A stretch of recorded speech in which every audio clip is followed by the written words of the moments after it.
You felt this before. You wanted something badly. A job, a relationship, a solution to a problem that had been bothering you for weeks. And the more you pushed, the worse it got. The harder you tried, the further away it felt. You probably told yourself to try harder, work more, push more, think about it more. And somehow, nothing worked. You ended up more tired, more frustrated, and no closer to what you wanted. That's not a personal failure. That's not a sign that something is wrong with you. That's something that happens to almost everyone. And most people never understand why. There's a simple truth that most of us were never taught. Not in school, not at home, not by anyone who raised us. The truth is this: sometimes, the harder you try to force something, the less likely it is to happen. Think about it this way. Have you ever tried to fall asleep when you really, really needed to sleep? Maybe you had an early flight the next morning, or an important meeting, and you lay there thinking, I need to sleep. I have to sleep. Why am I not sleeping? And the more you thought about it, the more awake you became. Or maybe you tried to remember someone's name. It was right there on the tip of your tongue. And the harder you tried to remember, the more it slipped away. Then, 20 minutes later, when you stopped trying, it just came to you. That's not a coincidence. That's how the human mind and body actually work. There are things in life that get worse when you force them. Sleep, creativity, confidence, calm, even happiness. The moment you try too hard to grab them, they pull back. This isn't a mystery. It doesn't require complicated thinking. It's something you've actually already experienced, many times. You just didn't have the words for it. Today we're going to talk about exactly this. Why pushing too hard often makes things harder. Why letting go isn't weakness. And why learning to step back might be one of the most useful things you ever do. If you're enjoying this message, subscribe, leave a like, and share this with someone who needs it. Now, let's continue. And the real reason this happens is not what most people think. Most of us grew up with one message repeated over and over. Try harder, work harder, don't give up, push through. And in many situations, that's good advice. If you're learning to cook, you practice. If you want to get stronger, you exercise. Effort matters. Nobody is saying effort is bad.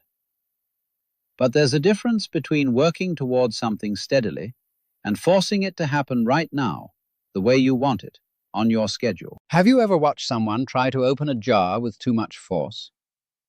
They squeeze it so tight their hands shake, their face goes red, and the lid won't move. Then they hand it to someone else, someone relaxed, and that person opens it in 2 seconds. The tension was the problem. This happens in everyday life more than we notice. A man tries to have a calm conversation with his wife, but he's so tense about saying the right thing that the whole conversation falls apart. A woman wants to enjoy a vacation, but spends the whole time trying so hard to relax that she never actually does.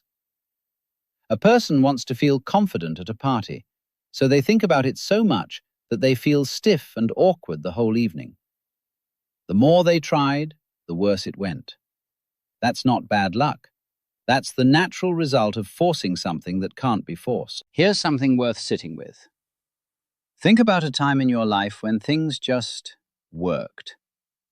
A conversation that went really well. A task you completed with ease. A moment you felt genuinely at peace. Were you trying hard in those moments? Were you pushing and straining? Probably not. Most of the time, The moments that go best are the moments when we're not thinking too much, when we're not forcing, when we're just doing. There's a reason for that. When you stop gripping so tight, your mind clears, your body relaxes. You stop getting in your own way, and that's where things actually start to move. Now, this doesn't mean doing nothing. It doesn't mean being passive or lazy. That's a very important point, and we'll get there. But it doesn't stop there. Let's talk about worry for a moment. Most people over the age of 45 have had plenty of experience with it. You lie awake at night thinking about a problem. You go over it again and again in your head. You imagine different outcomes. You try to plan for everything that could go wrong. And somehow, after hours of this, you feel worse, not better. The problem doesn't feel solved. You feel exhausted. And the next morning, you're tired, and the problem is still there. That's not because you weren't thinking hard enough. That's because worry isn't thinking. Worry is spinning in place. It uses energy. It takes up space in your head, but it rarely produces answers. Here's something many people notice as they get older. The big solutions in their lives rarely came from a night of intense, anxious thinking. They usually came quietly, after a walk, after sleeping on it, after a conversation with a friend, after just letting it sit for a while. The mind works in ways we don't fully see. When you stop pushing a problem around in your head, your brain doesn't stop working on it. It keeps going, quietly, in the background.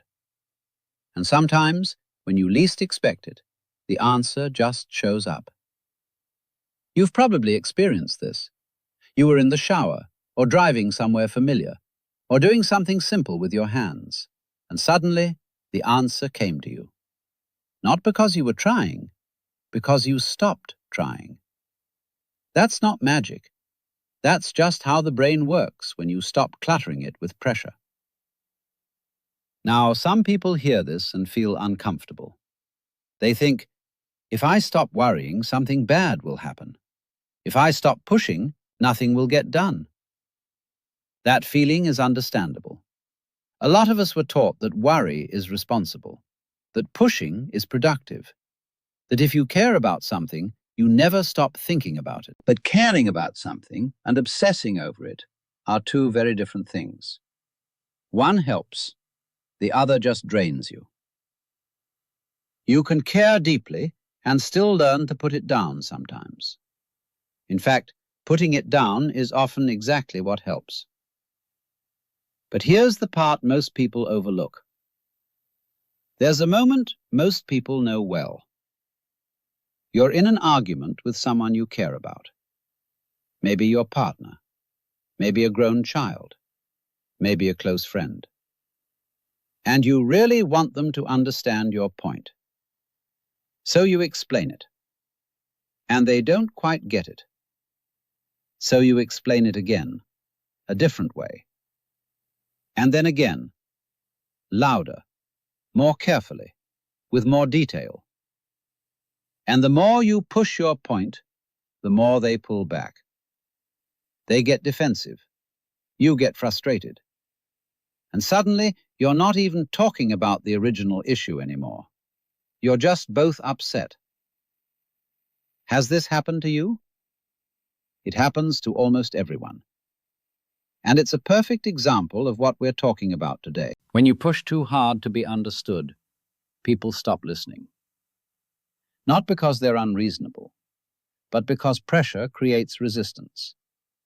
That's just human nature. And this goes beyond arguments. Think about trying to convince someone of something. A friend who's making a bad decision. A family member who won't take care of their health. The harder you push them, the more they dig in. The more you lecture, the less they hear.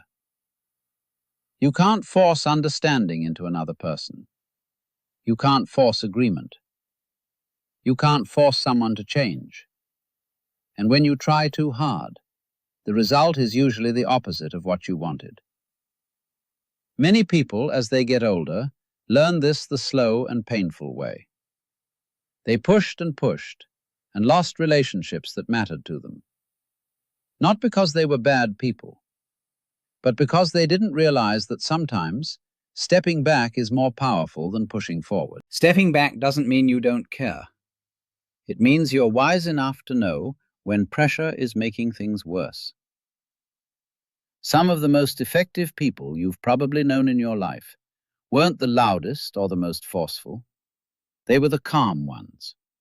The ones who said a few words and waited. The ones who didn't need to convince everyone of everything. And somehow, people trusted them more, listened to them more. That calm comes from not needing to force every outcome. It comes from knowing that some things need space, not pressure. And this is where most people get hurt. Here's something that takes most people a long time to accept. Some things in life simply cannot be forced. And the belief that they can, that if you just try hard enough, push long enough, you'll get there. That belief causes a lot of unnecessary pain. Think about happiness. Really think about it. Have you ever tried to feel happy? Not just act happy, but actually feel it, because you told yourself you should, because you had every reason to be happy. Maybe you were at a family gathering, surrounded by people you love, and you told yourself, this is a good moment. I should feel happy right now. And the harder you tried to feel it, the emptier you felt. That's one of the strangest things about happiness. The moment you chase it directly, it disappears. But the moment you stop chasing it, when you're just doing something simple, something you enjoy, something calm, it shows up on its own.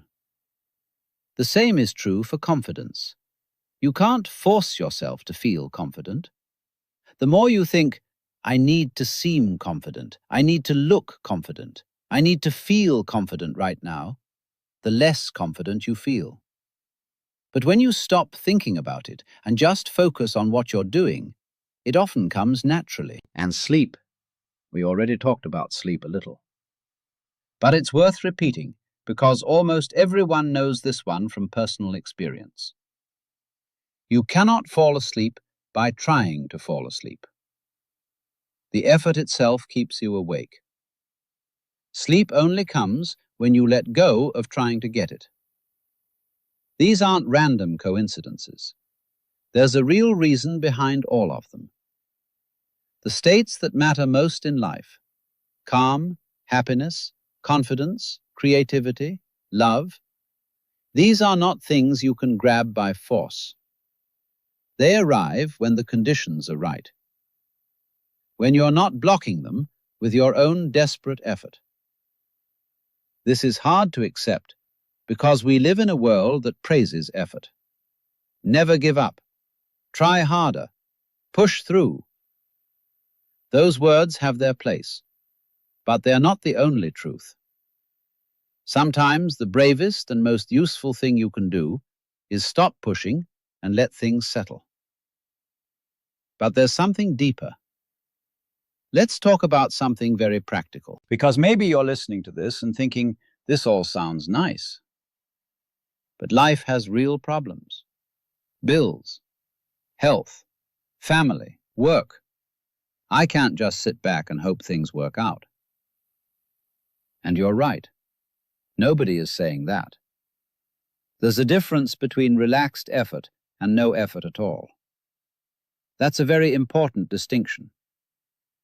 A skilled carpenter doesn't slam the wood with a hammer for hours, hoping something happens. But they also don't sit on the couch and wait for the furniture to build itself. They work, but calmly, with the right tool at the right moment. They don't force the material, they work with it. That's a very different kind of effort than what most people practice. Most people operate from a place of tension. They push because they're scared. They force because they're anxious. They grip too tight because they feel like if they let go for even a second, everything will fall apart. And that fear, not laziness, but fear, is what turns normal effort into harmful struggle. Think about a time when you did something well, really well. Cooking a meal for people you loved, fixing something with your hands, having a real, honest conversation with someone. Were you afraid in those moments? Were you forcing? Probably not. You were just doing it. Present, steady, not overthinking. That's the state where real results come from. Not from the desperate, tense pushing most people are used to. So the question isn't, should I try or not try? The question is, what kind of effort am I bringing? Is it calm effort, grounded in clarity? Or is it anxious forcing, driven by fear? Because those two things feel similar from the outside, but inside they're completely different. And the results they produce are completely different too. Calm effort works with reality. Anxious forcing fights against it. And fighting against reality is exhausting. You can do it for a while, but eventually something gives. Your health, your patience, your relationships, your sense of peace. Most people learn this somewhere after 50. Some learn it earlier. Some, sadly, never learn it at all. And it gets clearer once you see the next part. There's something that happens to a lot of people as they get older. After years of pushing, chasing goals, working hard, trying to control outcomes, they reach a point where they are just tired. Not lazy, not defeated, just tired of fighting everything. And some of them, out of sheer exhaustion, stop fighting for a while. And something interesting happens. Things start to move again. The relationship they stopped forcing slowly gets better. The problem they stopped obsessing over quietly resolves itself. The health they stopped panicking about starts to improve once the stress of panicking went away. They didn't achieve these things by pushing harder. They achieved them by stepping back. Now, to be clear, stepping back doesn't mean not caring. It doesn't mean being passive or giving up. It means choosing your battles carefully. It means trusting that not every problem needs your constant attention. It means understanding that sometimes space and time do more than effort can. A garden doesn't grow faster if you pull on the plants. You prepare the ground, you plant the seeds, you water them, and then you wait. That's not laziness. That's wisdom. And it's the same with many things in life. Here's a question worth sitting with. Is there something in your life right now that you've been pushing hard on and it's not moving? Something you've been forcing and it keeps pushing back? What would happen if you stepped back for a moment? Not forever, not giving up, just stopped forcing it for a while. For some people, the very thought is terrifying. Because they believe that if they stop trying, everything will fall apart. But ask yourself honestly, has all that trying actually been working?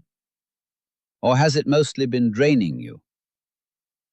Sometimes the most honest answer is, all this effort hasn't helped. It's just kept me busy feeling like I'm doing something. That's a hard thing to admit, but it's worth admitting. Because once you see it clearly, you can make a real choice. You can choose a different way. Not giving up, not being passive, but choosing a calmer, more deliberate kind of effort. And this is where most people get hurt. They wait too long to make that choice. But it doesn't stop there.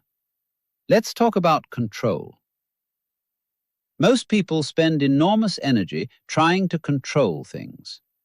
The outcome of a situation, how other people feel, what happens next, how things turn out. And deep down, most people over 45 already know, on some level, that this control is mostly an illusion. Life doesn't follow the plan.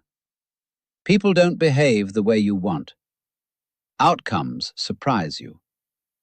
Good things happen when you didn't expect them. Hard things happen when you thought everything was fine. And yet most people keep trying to control everything anyway.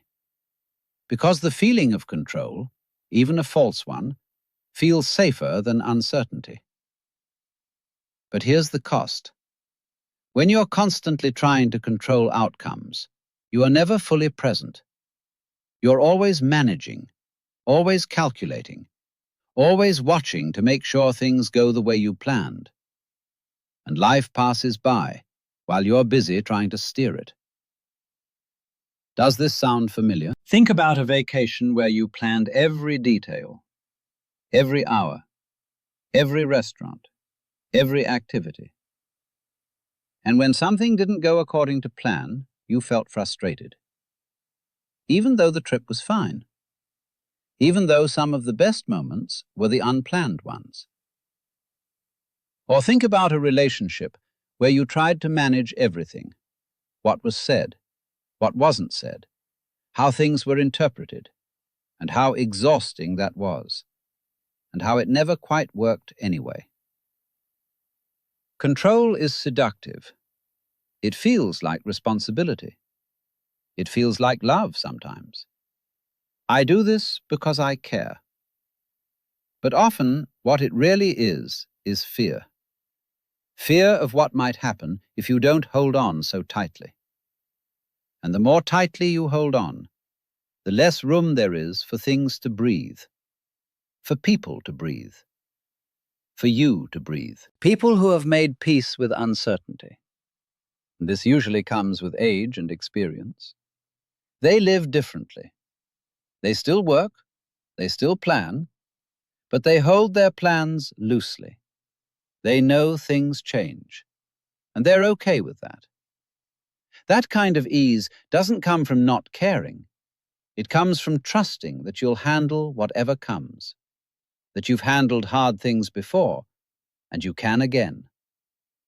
That trust is more powerful than any amount of control. But here's the part most people overlook. We need to talk about the relationship between effort and identity. For many people, especially those who worked hard their whole lives, trying hard is not just something they do, it's who they are. I am someone who doesn't give up. I am someone who pushes through. I am someone who works hard. And those can be beautiful qualities, truly. There's nothing wrong with being dedicated, with caring about what you do, with showing up even when it's hard. But sometimes that identity becomes a trap. When I am someone who never stops trying becomes the story you tell about yourself. Then stepping back, slowing down, letting go, those things feel like failures. They feel like betrayals of who you are.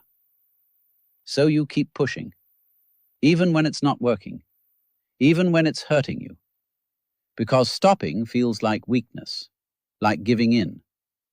And you end up grinding yourself down, not for the goal, but for the identity, to prove something to yourself or to others. Have you ever done something like that? Kept going, not because it was helping, but because stopping felt like losing? Most people have. And it usually ends the same way, with exhaustion, sometimes with health problems, sometimes with the very thing you were trying to protect falling apart anyway. The question isn't whether you're a hard worker or not.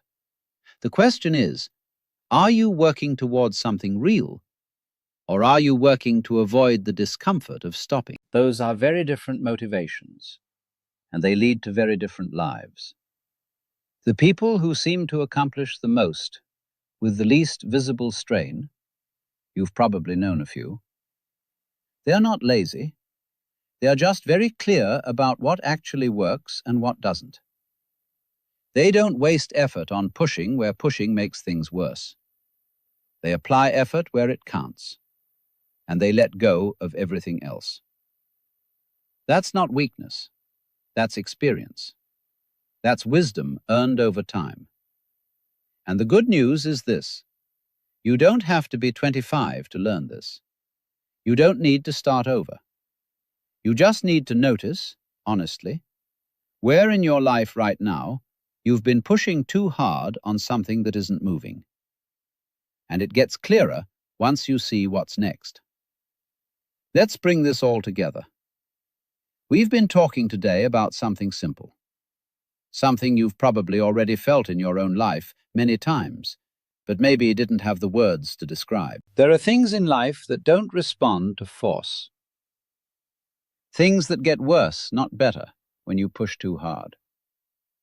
Sleep, calm, happiness, certain conversations, certain relationships, certain goals.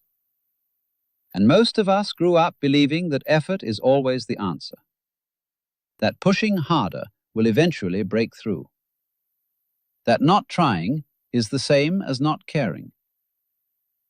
But that's not always true. Sometimes the most powerful thing you can do is stop. Step back. Give something, or someone, room to breathe, including yourself. This doesn't mean giving up on what matters to you. It doesn't mean being passive. It doesn't mean life will just work itself out without you.